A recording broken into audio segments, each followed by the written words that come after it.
नमस्कार शेतकरी मित्र हो, मी शेतकरी पुत्र नितेश आगासे। आपल्याला माहित असेल की आता अवकाळी पावसामुळे प्रचंड शेतकऱ्यांच्या पिकाचे नुकसान झालेलं आहे आणि शासनाने पंचनामे करण्याचा निर्देश सुद्धा दिला आहे।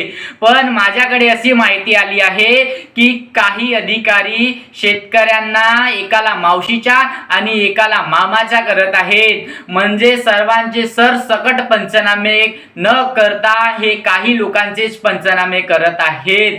मित्र हो, मी आपल्याला सांगतो, ज्यांचे पीक उभे आहे त्यांचा पावसामुळे नुकसान झाले नसेल, पण त्यांच्या अनेक रोगांमुळे नुकसान झालेलं आहे। त्यांच्या पिकाला किड्याने खाल्ला आहे आणि उभा पीक वारलेला आहे। तसेच मित्रांनो, हा पाऊस आहे, जर शेत असेल तर तो एका शेतात पडेल आणि दुसऱ्या शेताला सोडून देईल, असा होत नाही, तो प्रत्येक शेतात पडतो।